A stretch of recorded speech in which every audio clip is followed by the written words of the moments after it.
Hi guys, this is Jacqueline with Nickel and Dime Decor, and I have finished raising the bar lap quilt. Isn't this something?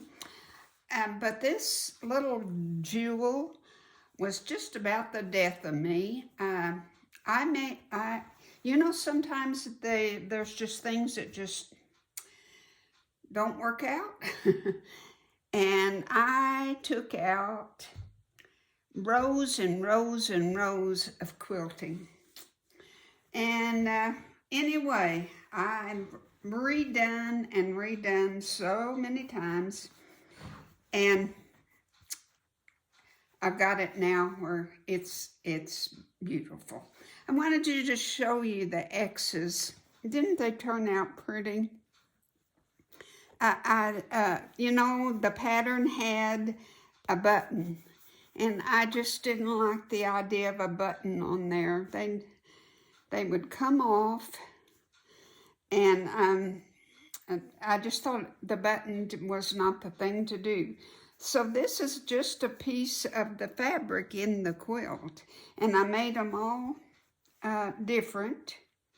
Well, there's 4 different kinds. And there's 12 X's, so there's 4 of each. And on the outlining of it, I just used an applique stitch or buttonhole stitch or blanket stitch. I don't know what you want to call it, but applique stitch is what I call it. And then on my quilting, I was trying to find you a name for this decorative stitch, and I cannot, for the life of me. It doesn't say, but if you'll notice, they're X's, and that's why I chose those.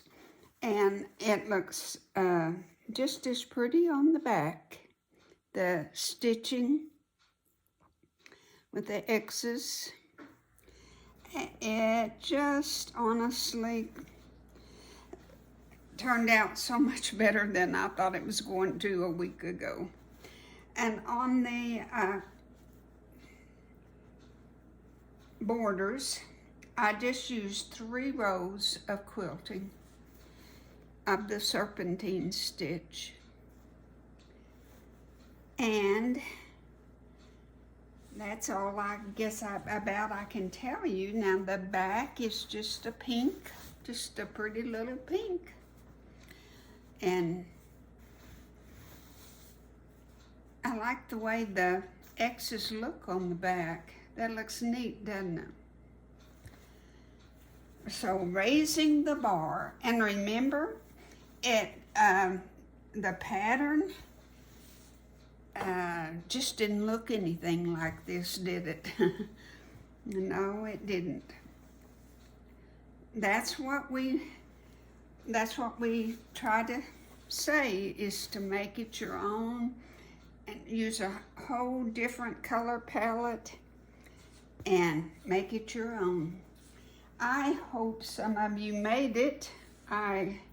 It's just a beautiful, beautiful quilt, and I'm going to have pictures of more of it. So thank you for watching my channel. I appreciate it so much. If you want to be sure and get all the next videos, just subscribe and they'll send you a notification. Thank you so much, and God bless.